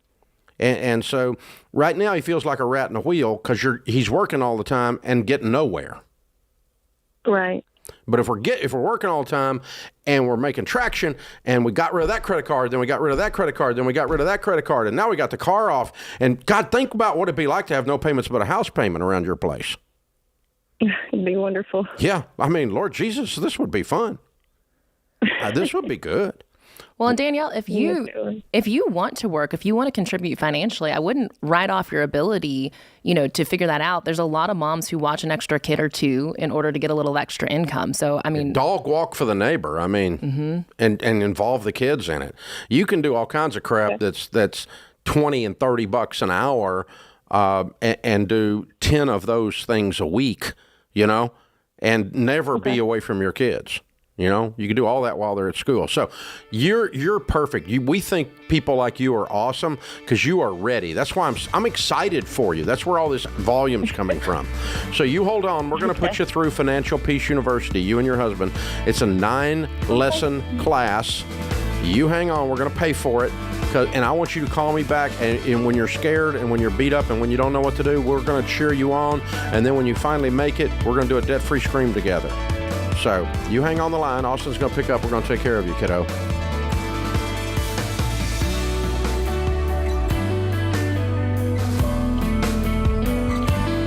Dave here. You can find all of our shows with the Ramsey Network app on your smartphone. It's the only place to listen to the entire back catalog of episodes. Download the Ramsey Network app in your favorite app store today.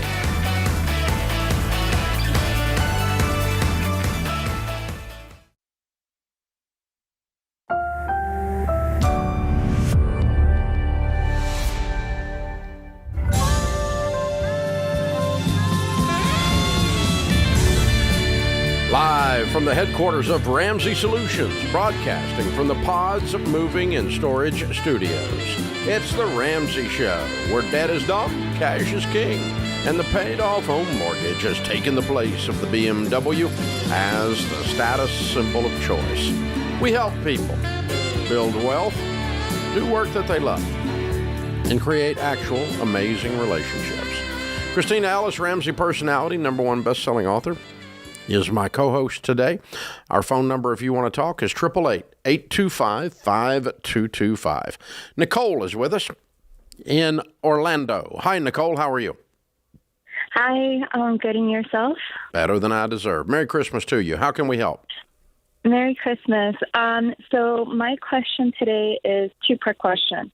The first part is, should I sell my payoff car to remove my debt quicker? And the second part also, should I get a fourth job as well?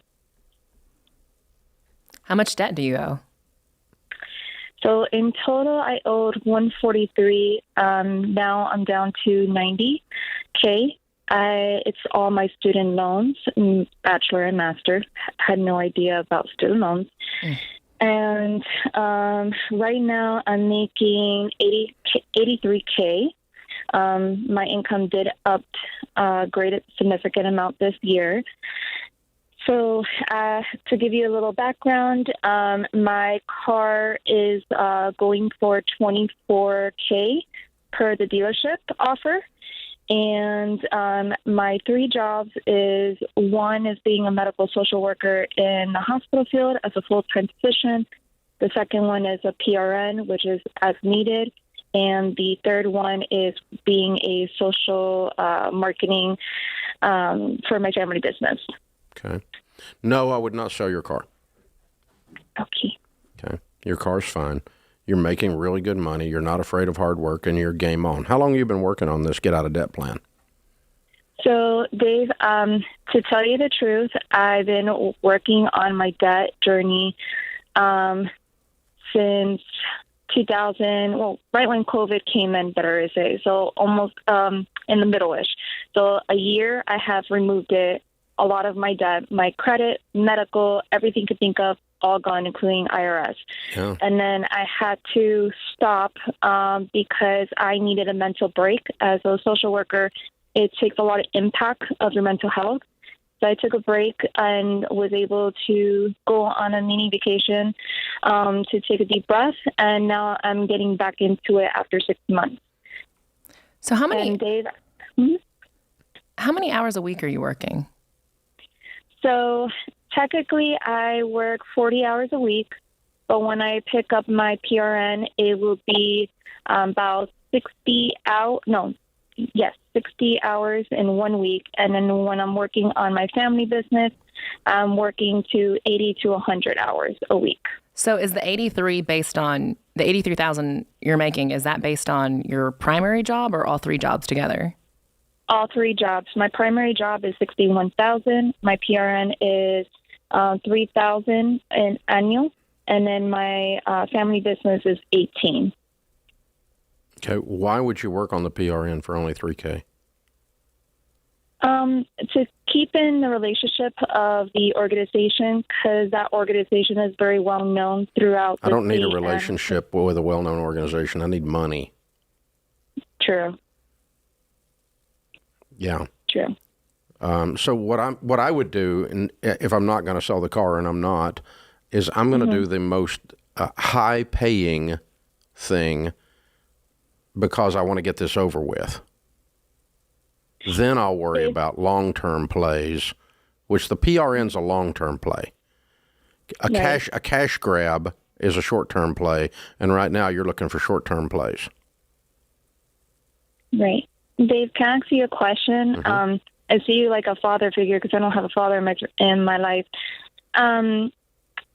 If I go ahead and let go of the PRN, would it be an option of keeping it and signing up for more days and hours with them? Because while I'm off at my primary job, I can pick up the weekends.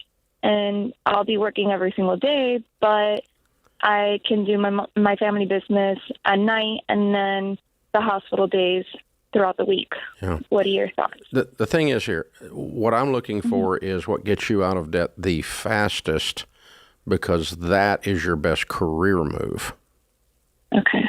Now, if you I don't think you're going to lose the PRN by setting it on the shelf for 18 months, are you? It's either I have to give 2 days out of the month to be permanent in that position, in that second job. Okay, but I'm saying you can go back to that job. Oh, yes. If you just said, you can still go be PRN, but you just have to restart is all. Yes, I can do that as well. So all I'm asking is, where do you make the most money? My full-time position, but I'm not able to do overtime. Okay, for your side jobs, where you're because all we're doing here is, if you can make $15,000 more at one of these things than another on the side gig, let's go do that and get this debt gone that much faster, and before you run out of steam again. Right. I'm also wondering, how attached are you to the full-time job? Because with a master's degree and the experience you have, there's a chance you could get a higher paying job as your primary, potentially getting you up to that 83? Yeah, I appreciate you asking that question. I'm actually put a pause on my LCSW so I can remove which is licensed clinical social worker. I put that on a pause because my debt was overbearing me. So if I go ahead back on track studying and pass my license, I can up my annual income and get a different side job by maybe How long would more that than take? 20 grand. To get the date of exam, it will take about approximately 2 to 3 months. And then after that, I can know on the spot if I passed or not. Okay. That is depending. So if we don't do that and we say, all right, we're going to take the most efficient, highest paying cash grab, are you out of debt in a year and a half? I want to do less than a year, to be honest with you. $90,000? Yes, sir. You don't pay off less than a year on making 83. You don't pay off 90. Well, I'm getting another job or removing the PRN and go to a different job and making more income, if that makes sense. Yeah, okay. But, I mean, if you're going to have to get your income to 130 to pull it off in a year, or 120 anyway, pull it off in a year. If you can do that, that's fine. But I'm with you. Then let's go let's make the move up and that kind of stuff. Because we're not talking about a 3-year journey here. We're talking about a 12, 14, 16-month journey. And I'm going to give up a few long-term plays right now to get this out of the way and be done with it forever and ever. Amen. Because the beautiful thing is, once you kick Sally Mae out, she ain't coming back. And that's what I want her in your rearview mirror. She's an ugly woman. This is the Ramsey Show.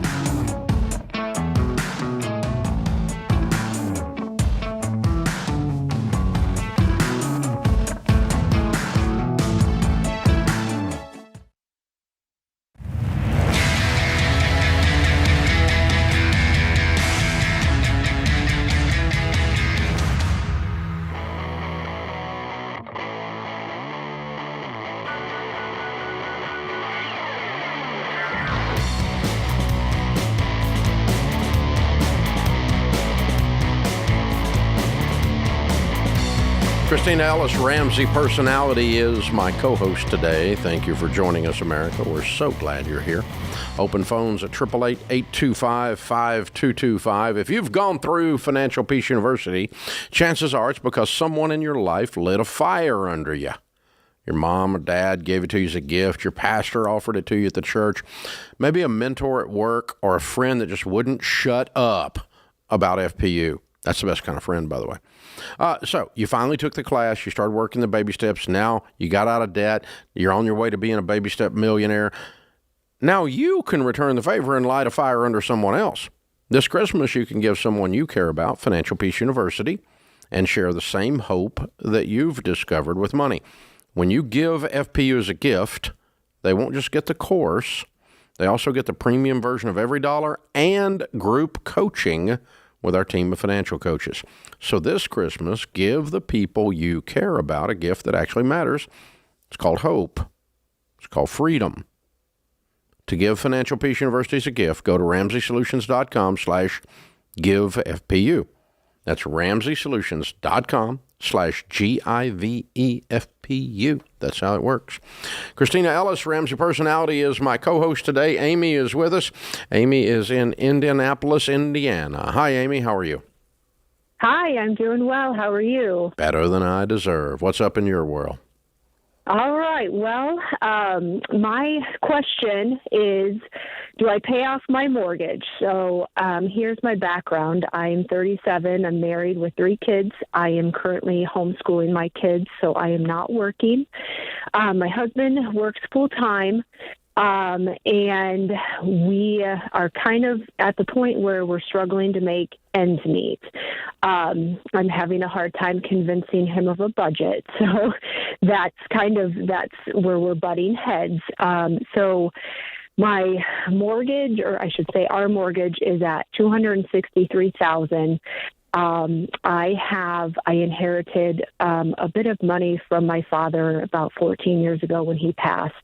It has helped us through lots of problems. We've paid off a few mortgages here and there, and I've just been kind of tossing the idea around: should I take out some money and get rid of this mortgage? What's a bit of money? How much money is there? Well, it currently sits with this lovely market. It currently sits about $800,000. So, what does your husband make a year?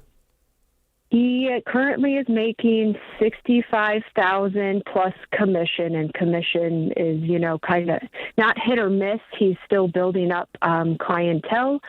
So I'm going to give it about an extra $20,000 a year. So when you paid off the other mortgages, you didn't change your habits and continued to drain this inheritance a little bit at a time because you've refused to be disciplined?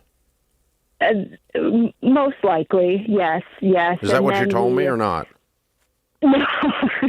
Yes, that is correct. And we had, so we built our current home, had it paid for. Why is this one different? Because we decided to start a business, and so we. I mean, when you pay off this mortgage and you still have no discipline, why is this time going to be different than the other times? I know. It's come down to: do I go back to work and send the kids to school? Nope, it didn't. No, it didn't. It's come down to it's time for you all to decide to be grown-ups and manage this money instead of leaning on this inheritance to allow you to continue to be undisciplined. Yes, that's what it's come down to. So yes. It's the husband on the budget thing. It's you on a budget thing. It's the two of you learning to live on what you make. Right. If you do that for 6 months, I'd write a check and pay off the house.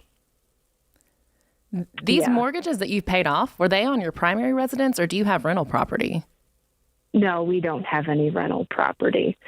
So, and, we kind of started out with a smaller house, had that paid off and then took that, obviously what we made from that, put it on the next house. And this is not sustainable.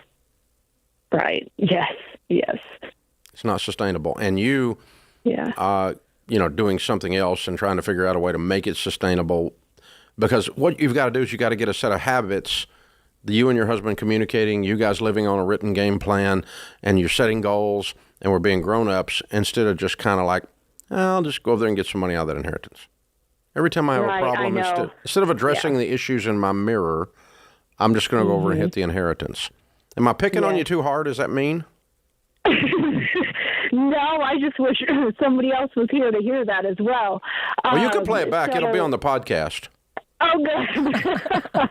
Yes, and, other than that, we're debt-free, and the only additional, aside from normal, monthly expenses, is child support. So, I feel like if we just need to get our act together and get on the same page with a budget. And you're covering, you're treating the symptom instead of the problem.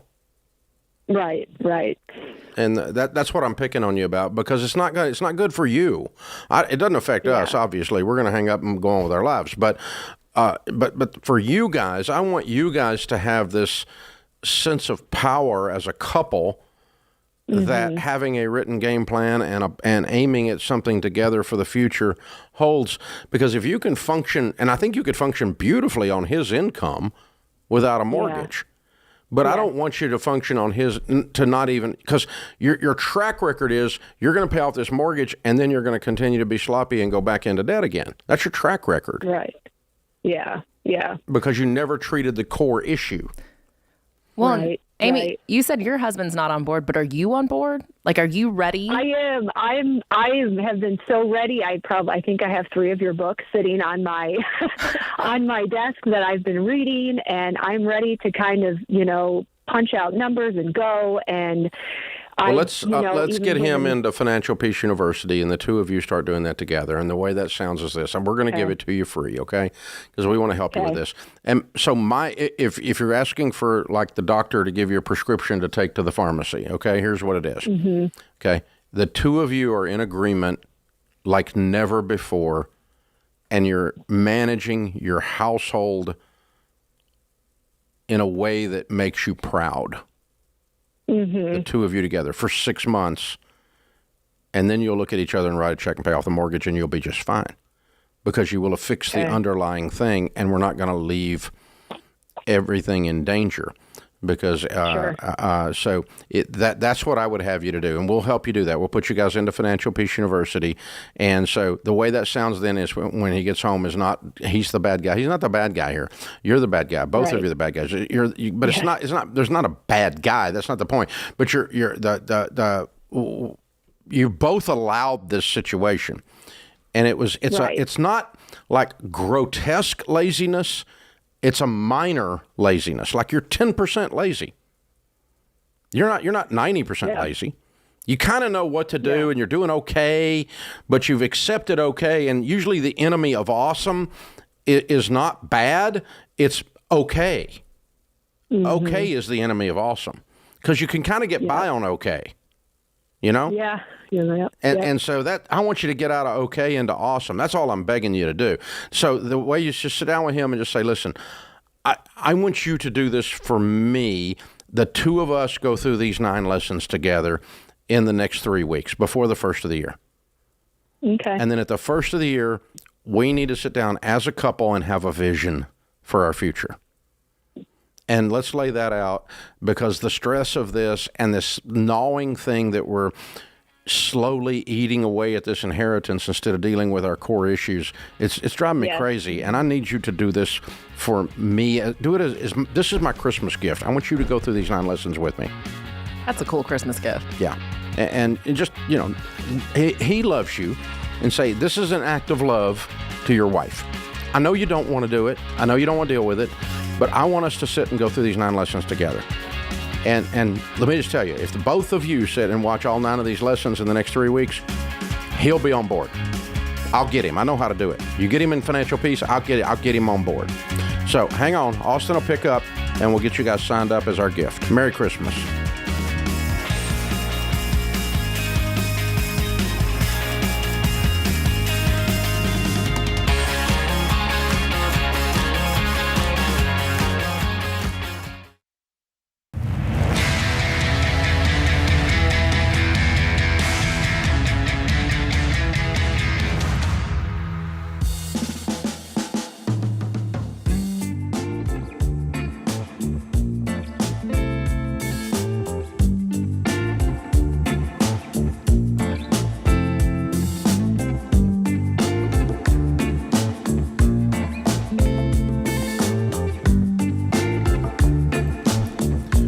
Christina Ellis, Ramsey personality, #1 best-selling author, is my co-host today. Open phones at 888-825-5225. Our question of the day comes from Blinds.com. They are the #1 online retailer of custom window coverings. You get free samples, free shipping, and with the new promos they run every month, you'll save even more. Always use the promo code. It's magical. The name is Ramsey to get the best deal. Today's question comes from Ariana in Maryland. My husband and I are on baby steps 4 through 6. Our children are 11, 9, 4, and 3. We've been putting around $1,000 a month into their 529s, but much more into the 11 and 9-year-olds since they will be going to college sooner. However, I was wondering if it would be smarter to put more money into the younger 2 children's 529s since there's a lot more time for that money to grow. We've told our kids we will cover the cost of in-state tuition in full and don't want them taking out any loans. Woohoo, I like that. Our annual income is $350,000 a year. We have $315K left on our mortgage, and we hope to pay it off in the next 5 years. We currently pay $2,500 a month in childcare for the 2 younger kids, so I'm thinking we could cash flow college for the oldest 2, even if we have a little left on the mortgage. That's a great question. There's a lot to unpack there. They're doing a good job. Yeah, and they've got great income, so that's awesome. And I love that they've already put that line in the sand that loans aren't an option. I think the biggest thing right now is just getting super tactical and getting a really clear vision of, what exactly are those numbers that need to happen in order to make, cash flowing college realistic. So, right now it sounds like the numbers are kind of squishy. You guys are doing a great job putting $1,000 a month away, but I want you to get onto a college savings calculator, which we have one at Ramsey Solutions financialsolutions.com, you can search college savings calculator, and you can actually type in the college you're thinking about and how much longer you have until your kid's going to college, and then see how much you need to be saving per month in order to hit that goal. So, figure that out. Also, if you want to get super tactical, sit down with a SmartVestor Pro who can kind of see your whole financial picture, and they can do the same thing. They can walk you through how much you need to be saving each month for each kid in order to reach that goal. And then once you have those numbers down, it's really about prioritizing what's most important to you. So, paying off the house, that's also awesome. And if you find that to save for the 4 children, it's a little bit more than you want to do in terms of the balance between the house and savings. I mean, that's going to be more a decision of what's right for your family, because you could, with a $350K a year income, you've got a really good shot at cash flowing that. Yeah. So mathematically, if you said, I want enough in the 529 when each one of them get there to pay cash for in-state tuition and dorm and books, okay? Then you get that number and be very clear, as Christina said, and you say, okay, then based on that, for the 11-year-old, I have to save X. For the 3-year-old, I have to save Z. And you can come up with the exact number you need to be saving. And if, when you add all 4 of those numbers together to fully fund it, you say, oh, I don't want to do that. That's too much. I'd rather put more towards the mortgage and come up short on one. But if you were to do that fully funded idea, you're going to see that the 11-year-old's a lot more than the 3-year-old. Because as you said, I mean, as she, Ariana says in the email, she's correct that, it's closer to college, so you don't have much time. So it's going to take a minuscule amount for the 3-year-old versus what it takes for the 11-year-old. You got 7 years and 6 years and, versus 15 years. So it's a whole different, really substantial difference on the math. So you would be putting in more for the older ones if you choose to fully fund all 4 simultaneously. So that's what the math tells you. So I'm going to kind of lean that direction, even if we choose not to fully fund and put more towards the mortgage. Now, if you choose not to fully fund, you say, okay, I'm going to need $130,000 for the 11-year-old. I'm just making up a number, okay? And I'm only going to be at 90. Okay, so I'm 40 short. The way I'm going to cover the 40 is I'm not going to have daycare anymore, and I'm going to be making $350. We're going to cash flow 40. We're going to have the 90. Okay, and so if you're going to come up short, then you're saying out loud, I'm going to cash flow that much more when they do get there. And so what I would do is either fully fund all of them with unequal amounts, heavier on the 11, lighter on the 3-year-old, or underfund all of them with unequal amounts, and then plan to cash flow there, as you go there. Or option 3, you could say, we're going to cash flow the last 2 almost completely.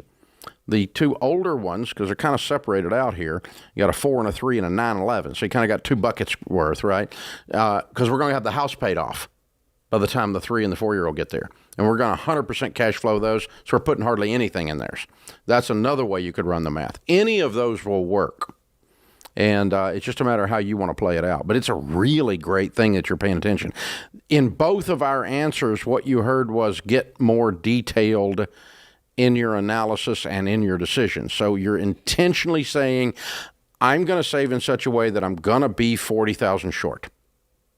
And you have those numbers down. Yeah. And here's how I'm going to cover that 40. Or I'm going to save in such a way that I'm not going to be short for this kid and this kid, but the other 2, we're going to cash flow and we pay off the house. Or, but this idea, I'm putting in 1,000 and I think it's all going to be okay. No. You need to drill deeper. Yes. That's what you said, and I agree with you. Yeah, and I've talked to so many parents who are just overwhelmed when they get to college costs that they kind of just stick their head in the sand and they don't want to think about it. But it's like you can actually tactically work through these numbers. They don't have to be so scary. They don't have to stay squishy. You can actually map these out, have a plan, even if it's intimidating. And even if you're going to be disappointed with how much you can contribute, I'd rather you, even if you're setting aside $25 a month in a 529 and that's not enough to cover the full cost of college, you're doing something. For the first time since I've been on the air, it is an unknown what you're going to spend on that 3-year-old. You could have projected it, but now we've had this tremendous upheaval of higher ed brought on by their ridiculous expense because they just keep driving the tuition through the roof, the epic student loan crisis, and then they tried to charge everybody full price when they went home from COVID and try to do it online at the same price. And everybody went, no. I am not paying full price with no college experience. Just because I go on the computer and take a test, no. So higher ed has got a real black eye right now, and a lot of people are choosing to say no college at all, which I don't believe in, or they're choosing to say no learning at all, no certifications at all. No, you got to have post-high school education of something to be a welder, a diesel mechanic, a coding expert with Ruby on Rails, or go get 4-year degrees, okay, in different things. But you need to go get post-high school education in something. But what you do it or how you do it is going to change. So a lot of stuff that 10 years ago we would have said a 4-year degree, now we're saying probably not. You're probably going to do some certs and some certifications, and you're probably going to rock on and have a life of continual learning, but not necessarily take the form of IV on the side of the wall. Right. Well, the cool thing, though, too, with the 529 is it can cover that. It can pay for a lot of different certifications, Anything. Trade school, whatever education looks like. What I'm saying is that you can't predict, I'm going to go to this school and pay this because, A, that school might not cost what we think it's going to cost because these things are going to get turned on their heads. People are pissed off at higher ed. And they're abandoning. So their ability to just charge whatever the crap they want to charge is gone. But that doesn't mean don't plan. I don't want people to say. No. But what I'm saying is you can't, if you project out the way we used to project out and you get 160,000 in your projections, it might not be. Hopefully it's not. I bet you it's not. I hope not. I bet you it's going to be less. Because I think they're going to get it. I think they're going to get their nose punched in, and some of them are going to have to straighten up and fly right. Or income-based repayment will be a thing, and then people will go crazy with it. Hopefully that doesn't happen. No, we're not doing that one. That's not the Please God, no. No. Hey, it's a great discussion. Be intentional and detailed. That's the sum of the answer.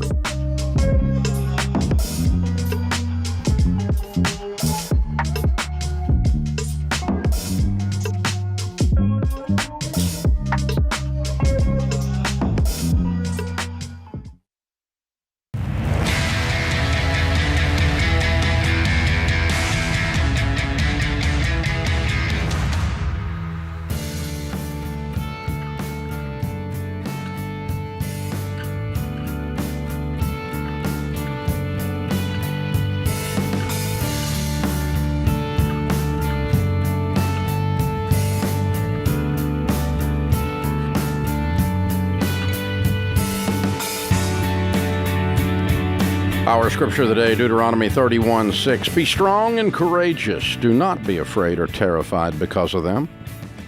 For the Lord your God goes with you. He will never leave you nor forsake you. John Wayne said, courage is being scared to death, but saddling up anyway. Open phones this hour. Christina Ellis, Ramsey personality, #1 best-selling author, is my co-host. Jennifer is with us in St. Louis. Hi, Jennifer. How are you? Hi, Dave. I'm great. How are you guys? Better than we deserve. What's up in your world? What's up is I just found you. Where have you been all my life? I just found you about 2 months ago from a dear friend. She wouldn't stop talking about you. So I checked it out, and then I've been listening to you ever since. I'm just not quite to my confidence level for the question I have today, so I wanted to call in. Fair enough. So I'm working on my own baby steps, but this is for my son. I was never taught by my parents anything that you speak of at all. So this is all, I've been learning this the hard way for many years. Most weren't. Right. Should be taught in high school. But while I'm working on my own, my son is getting ready to turn 18. And after listening to one of your whole life episodes, I realized that I was paying for a whole life for him, and I switched it to term. And the cash out that is coming his way is only $2,500, but that's still money I've been putting away, I guess, with this for the past few years. So I'm not going to let him know that he has it. I just want to figure out what's the best step forward. What do I do with that $2,500? If I hand it to him, he's just gonna blow it. He'll be like, "Oh, this is awesome! I'm rich." He's gonna go spend some money. He's 17, but he's coming up in, his birthday's in January. How do I advise him, or what do I do with this money? Do I put it in a Roth? Do I put it in a 401k? Do I invest it? I wouldn't somehow? do either one of those. What was the purpose of you saving the money? I really wasn't. I just For his future, in quotes. Yes. Yeah, no, kind of vague. In other words, it didn't have a particular target. It doesn't, and it's hard to find it because. Okay, so anything he job, spends it on short term, it was not your dream for this money. Your dream was No. long term. He is set short term. Well, he's a 17-year-old. Of course, he's short term. Yeah, we have a plan for that and where he's going. But for this money, no, it was meant for future, or at least the whole life that I thought he needed. Is he going to college? He has a GI Bill, but he's actually going to do an apprenticeship for a trade. I'm a tradesman, and cool. What? He doesn't. I'm sorry. What's his trade? I'm a tradesman right now. He is actually going to go for either welding or plumbing. Good. He's testing him out to figure out which one he likes better. That's fun. Okay. Well, he'll probably need the $2,500 to complete the whole apprenticeship program and get some of the certifications, won't he? I don't think so, because he has the GI Bill, which will cover. It's going to cover everything. I guess it will. You're probably right. Okay. Okay. So you're if we could go back in time for the rest of our listeners, we would have started this discussion many, many years ago, so that he didn't feel like he hit the lottery. So in other words, if it's always best if you can start talking to a 10-year-old about what it's going to be like when he's 18, and that this money is a responsibility, not a lottery winning. This is not a Vegas weekend. This is an opportunity to do wonderful things for your future, and this $2,500, if played right, could be worth $250,000 to you. Whether it's invested in education, whether it's invested, period, whatever it is. So you start talking about, that money is a responsibility. It's not a woohoo. But you're behind on that. So you got an 18-year-old, 17-year-old. You got to just start that discussion cold. And so I'm not bringing up the $2,500 today, but I'm also not going to hide it indefinitely. I'm just going to put it over in your checking account and go, okay, or not in your checking account, put it in a separate savings account. You earmark it for him. And then sometime in the next 3 or 4 years, figure out with him as you continue some discussions. But it might sound like, hey, I'm learning some new things, son, and I wish that I didn't learn them this late, but you're going to get the benefit of those things I'm learning about money as we go along. So there's some money set aside and earmarked for you. I'll come back to that later. It's not yours today, but it's there to help you get some of these things done, just like that GI Bill's here to help you get some of these things done. And so as we walk together and we make some great decisions for your future, and you make some great decisions for your future, maybe it helps you buy a house someday. Maybe it helps you finish up one of your certifications if the GI Bill didn't cover it, or maybe it's there. But this is not a chance for you to go to Vegas, or it's not a chance for you to, head to the Bahamas for the weekend or something. That's not what it's for. Well, and especially, I've worked with so many 17, 18-year-olds and parents that encounter unexpected expenses with their education. And $2,500, that could make a big difference, especially if, there's unexpected certifications or books that come up that somehow aren't covered. So it's like having that money accessible is super important.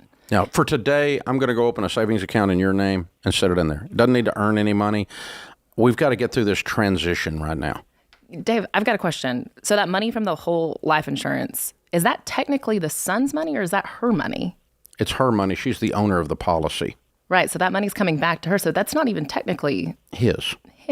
But it's in her name, and she's earmarked it for him. And you can give somebody $2,500 with no gift tax. Mm-hmm. So she can give it to him anytime. In her mind, it's his money. Am I right, Jennifer? Yes. Yeah. That's exactly right. But you're not legally obligated, is Christina's point, to give it to him. And so if he's going to be stupid on steroids, we're not giving it to him, right? Because we don't want to finance his stupid. We want to finance his future. Well, and then there's not even really the obligation necessarily to tell him until you do want to give it. No, but I want to begin the training. I want to begin to have this conversation and just lightly begin to let them know what's going on. And so we're training him over the next 18 to 24 months to make good decisions or better decisions than he might today. Well, and that's a great training ground because you can train him and have those conversations, but there's no point at which he can say, hey, that's my money, give it to me, right? Like there's no point at which he can say legally. Yeah, well, if he gets entitled like that, you don't have to give it to him. But yeah, that's true. You're not over the mom's not over a barrel if he goes cray-cray on her. Yeah, that's true. So yeah, that's true. That's a valid point. So you got a lot of power here to play this for his own good. Well, and it gives a lot of freedom to really teach those lessons, and regardless of how it goes, like you're still in control of managing that money. Yeah. And then just don't be, and if you kind of get to talking about it and you go, you know what, let's use this for your first house purchase. And you're probably going to do that at 25 and you're 18 now. So we got 7 years. Let's go ahead and talk to a mutual fund broker. You and I will go sit down with a mutual fund broker and let's put this money in a mutual fund. And we'll both learn about how to do that. And we'll both do this have a meeting with a SmartVestor Pro and sit down. SmartVestor Pros, by the way, love meeting with 18-year-olds and doing $2,500 deals. They don't love doing $2,500 deals, but they love the idea that they're investing in the future with somebody and helping somebody that's getting started. Well, and that's potentially a client for life. They're starting from the very beginning. Yeah. I mean, they don't even make enough to cover the postage to mail the crap in, on $2,500. But that's not, but they still love doing it. But if you can get an 18-year-old saving and investing, it's like the sky is the limit. That's how you get baby step millionaires who are 30. Or late 20s. That's just going to be really impressive. So hang on the line. Let's get her into Financial Peace University and let's have them go through it together. I think that'd be a really cool, mother-son experience. That'd be fun. So hang on. Austin will pick up and we'll get you guys signed up for that. So great show today, guys. Austin, Ben, James, Zach, Andrew in the booth.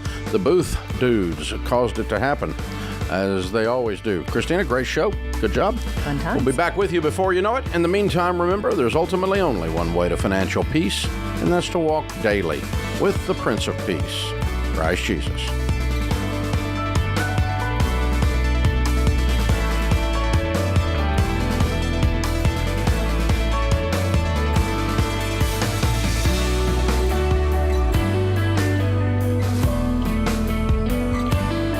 Have you been inspired to make a change with your money? Want to know where to start? Take our 3-minute money quiz to get a plan you can follow. Go to RamseySolutions.com and search for Get Started to get a plan for your money.